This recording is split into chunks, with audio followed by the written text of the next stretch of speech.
Mentira. Pra começar a falar sobre mentira, vamos voltar lá atrás, do seu nascimento. Você nasceu um bebê puro, um bebê não sabia de nada e completamente puro mesmo, sabe? Ingênuo. Você não tinha a menor noção do que fazer ou do que não fazer e tudo que falavam pra você, você tomava como uma verdade mesmo sem entender mesmo, sabe? Antes de pensar nisso quando você era bebê, você tem que ter noção sobre o antes, quando você tava no ventre da sua mãe. Antes mesmo de te formar no ventre materno, eu te escolhi. Antes que viesse ao mundo, eu te separei e te designei para a missão de profeta para as nações. Isso no caso específico para Jeremias, mas sim, Deus nos separou desde o ventre, todos nós, nos escolheu, nos separou e nos designou para algo. Então, logo desde pequeno, a mentira entra na sua vida. Às vezes você aprende desde pequeno que mentira é errado, mas você começa a ver como a mentira mais favorece do que atrapalha, sabe? Quando ninguém sabe. Pô, se ninguém sabe, não tem problema. Então, não tô machucando ninguém. Você tá se machucando. Porque eu vou usar o exemplo meu agora. Muitas mentiras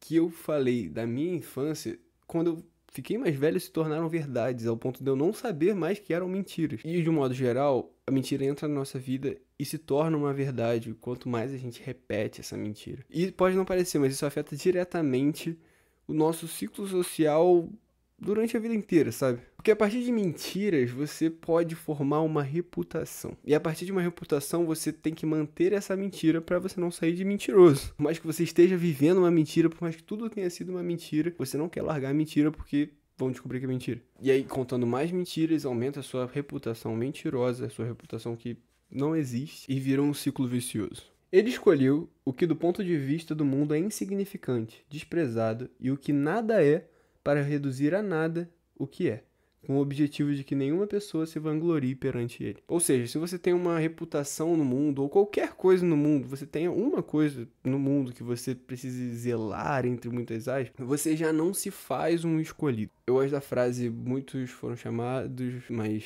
poucos foram escolhidos. Mas eu entendo que a gente se faz escolhidos, que todos foram chamados e a gente se torna escolhidos. E sabe, essa palavra foi muito direta comigo nesse sentido de que, pô, se eu tenho coisas no mundo, não tem como eu não ser nada pro mundo. Ou seja, eu não posso ser um escolhido, porque os escolhidos de Deus são aqueles que pro mundo não são nada. E não tem como ser os dois ao mesmo tempo, porque em Tiago vai dizer que não tem como uma fonte jorrar água salobre, água salgada e água doce ao mesmo tempo. Então, ou você é um, ou você é outro. Não tem como você intermediar nesses dois. E aí entra o ponto principal. Se você tá nesse vídeo até agora, com certeza você quer se tornar um escolhido. Então, para isso, você tem que abandonar o mundo. E aí que entra a dificuldade de abandonar as mentiras e trazer a verdade sobre uma mentira que tá aí na sua vida há anos já. Posso dar um exemplo meu, de que eu ouvi alguém falando, quando eu era criança, de que tinha habilidade com a mão esquerda, que era canhoto, e eu tomei pra mim, porque eu achava legal ser canhoto, porque poucas pessoas são. Eu tomei pra mim que eu devia ser canhoto, mas alguém atrapalhou eu ser canhoto e hoje eu sou destro por causa disso. E eu comecei a desenvolver a minha mão esquerda pra conseguir fazer as coisas melhores com a mão esquerda por causa disso. Só que isso foi quando eu era tão novo que quando eu cheguei, sei lá, aos 15 anos, eu achava já que isso era verdade. E eu tratava isso como uma pura verdade. Eu contava como, tipo, poxa, isso aconteceu, sabe? E não tinha acontecido. Como eu descobri que não aconteceu, o Espírito Santo me revelou que isso era uma mentira que eu vivi. Algo bobo, sabe? Mas que me prendia a uma não verdade, sabe? Tipo, da minha própria história. Eu contava a minha história de forma mentirosa, mesmo sem saber. Depois de anos eu ter esquecido, sabe? Então, o primeiro passo para conseguir se livrar de todas as mentiras, se você tem mentiras em mente que você sabe, tipo, um outro exemplo muito bom que eu posso dar era, tipo, na época de adolescente, querer, tipo, pô, tô tirando onda com as menininhas, tá ligado? Aí, pô, não sei, fulano gosta de mim, fulano, pô, tá afim de mim. Ninguém tava afim de mim. E era mentira. E essas mentiras provavelmente é mais fácil de você saber, porque você tem total noção de que é mentira. Então, o primeiro passo pra você conseguir abandonar as coisas do mundo, você não ter nada no mundo. Então, o que você tem que te faz ser preso ao mundo, sabe? Que, tipo, realmente você não pode dizer que você vive plenamente uma vida com Cristo, porque você ainda tem algo preso ao mundo que é uma mentira, uma vida mentirosa. Então, cara, o primeiro passo é você reconhecer isso, o que você tiver em sua memória, você reconhecer e, cara, desmente. Pode doer, mas, tipo, vai pras pessoas que você sabe que essa mentira é uma verdade, que você já contou tanto que é verdade pra essas pessoas e fala, cara, é tudo mentira. eu inventei tudo e peço perdão por isso, eu me arrependo disso, mesmo que não afete nada a vida das outras pessoas. Pede perdão pra você se livrar desse peso da mentira, sabe? E aquilo que você não lembra, aquilo de infância, como, por exemplo, eu não lembrava, mas em um momento eu orei e falei, Espírito Santo, se tiver alguma mentira minha passada que seja verdade pra mim, porque eu repeti tanto essa mentira, me mostra. E ele foi me lembrando, e eu pedi perdão a Deus por isso, tipo, já não era o caso de eu pedir pras pessoas, porque eu não sei pra quem eu já falei isso ou não. Mas eu lembro de começar a falar isso, aí eu lembrar, tipo, não, isso não aconteceu, isso é mentira. E aí eu comecei a falar com a pessoa sobre e parei, não, é mentira, perdão, é mentira, isso nunca aconteceu. Aí a pessoa, pô, como assim você tá falando isso agora?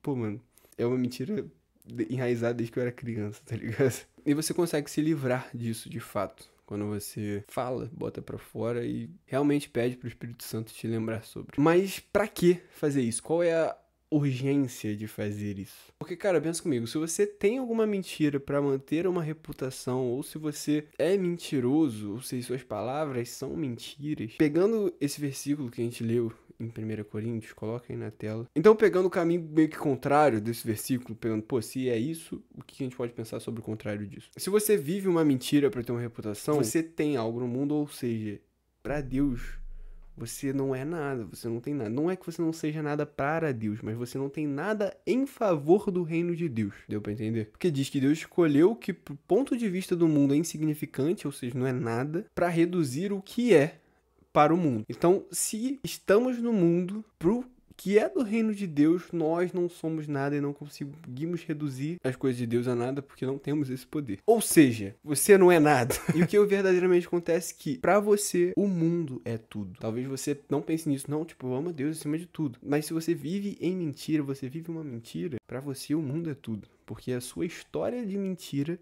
sua história mentirosa, está alicerçada no mundo e não na palavra, porque a palavra não é uma palavra mentirosa, a palavra não é uma palavra que vai te instigar a viver uma mentira. Tendo isso em mente, entendendo isso e você terminando, eu gostaria de não ler um versículo com você, mas declarar esse versículo para sua vida. Então os versículos seguintes é o que a gente leu no começo, que diz: portanto, vós sois dele, em Cristo Jesus, o qual se tornou para nós sabedoria da parte de Deus, justiça, santificação e redenção, a fim de que, como está escrito, aquele que se gloria, glorie-se no Senhor. Santificação e redenção. Cara, Deus te redime. Você pode se render a Deus e entregar essas mentiras. Toma, Deus, não faz mais parte de mim. E aí você já dá mais um passo para uma vida de santificação, porque agora nenhuma mentira te acusa, nenhuma mentira que você mesmo criou, às vezes até para se defender, sabe? Não faz mais parte de você. Não carregue mais essas mentiras como se fossem verdades na sua vida. Inclusive, a mentira de que você não é amado, de que você não é filho. A palavra vai dizer que você, estando em Cristo, você é filho. Você é amado. Você é um com Vivendo Cristo. Mentira, falando mentira, consequentemente, uma mentira leva a outra. E te leva a acreditar em mentiras. Inclusive, acreditar que isso não é a verdade. Quando, na verdade, essa é a pura verdade. É isso que confunde a sabedoria humana. Tipo, acaso Deus não transformou a sabedoria humana em nada? Isso aconteceu, sabe? Tipo, quando a gente pensa no quesito Deus e a verdade absoluta do Senhor, a verdade e a sabedoria humana não faz mais sentido nenhum. Tipo, caraca, quão pequeno, quão ridículo é isso. Então, cara, sempre olhe para as coisas do céu.